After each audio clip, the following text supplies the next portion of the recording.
Hi, my name is Ariana Smile, and today I will be reading Chester Raccoon and the Big Bad Bully by Audrey Penn, illustrated by Barbara L. Gibson. Let's just get started. Two L's whose sweetness can teach us all how to be better friends. Chester Raccoon stood in front of his tree, hollow-looking gloomy. His younger brother Ronnie, and his best friend Cassie stood beside him. "We don't want to go to school," Chester told his mother. "We want to stay home with you. Please, may we stay home with you?"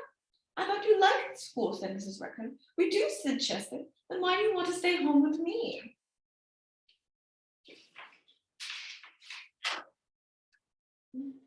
Chester lowered his head and snuffled his fur. It's a early school," he explained in a quiet, muffled voice.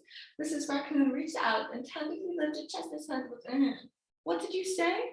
Chester gazed into his mother's loving eyes and gulped. "There's a bully at school, and he's horrible," cried Ronnie. "He's big and mean, and he's giant claws on his hands and feet," wailed Cassie. "And fangs," screeched Chester. "Fire comes out of his nose, and if you get in his way, he'll step on your face and squash you like a bug." "Like a bug," echoed Ronnie.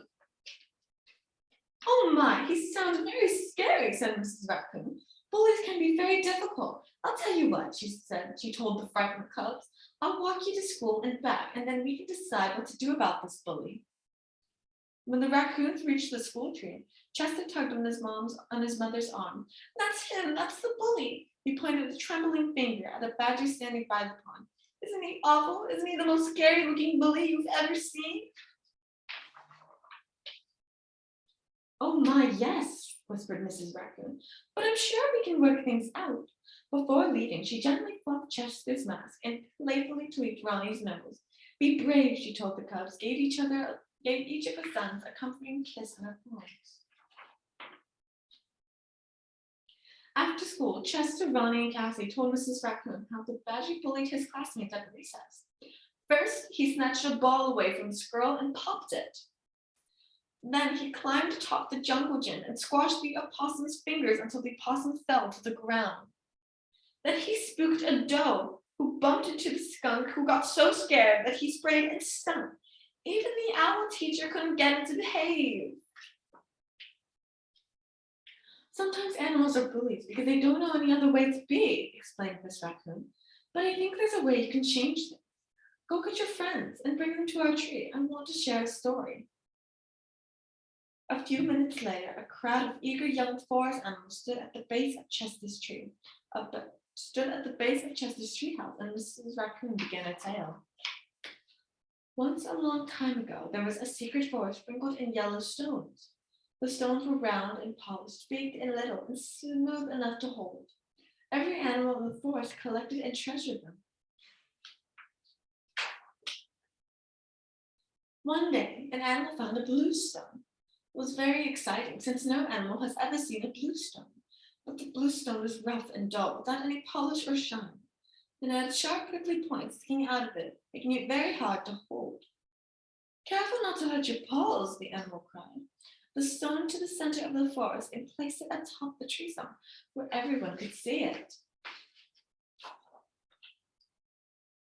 "Perhaps the stone is blue because it popped out of the ground too soon," suggested a fox. So the animals waited and watched for many days and nights to see if the blue stone would turn yellow.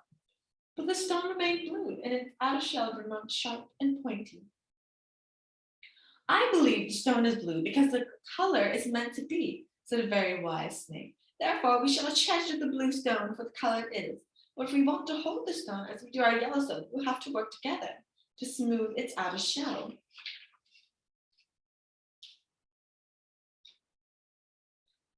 So first the woodpeckers took turns chipping off the stone's sharp prickly points with their beaks. Then the chipmunks rolled their stones into their noses, while other animals shined and buffed the stone with tree barks, fluffy tails, and time. The blue stone was as smooth and shiny as the yellow stone. Mrs. Raccoon smiled down at the young animals listening to her story. "The badger at your school is just like the blue stone," she explained to Chester and his schoolmates. "He is a badger, and that is the way he is meant to be. But if you work together, I think you can smooth out his bullying ways." The next day at school, when the recess bell rang, all of the little animals went outside together. But as the pack got nearer and nearer to him without a hint of fear, Badger's expression changed. His eyes widened, his jaw dropped, his knees were weak and wobbly, and suddenly it was the bully who was scared. He began to whimper and squeal. He thought, they're coming to get me back.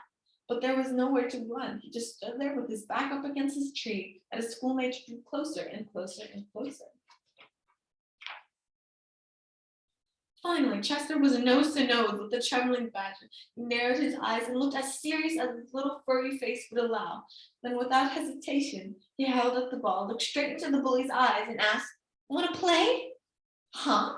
The surprised bully stopped shaking. He looked at his classmates who were laughing, offering friendship. "You want me to play with you?" he squealed with delight. He gently took the ball out of Chester's hands. "Okay," he told them, "I'll play." So in one short moment, the Badger softened and the bully became a friend. The Badger didn't need to bully anyone ever again. Chester glanced toward the wooden head and saw his mother watching and smiling. She placed a kiss in her palm and showed it to her son.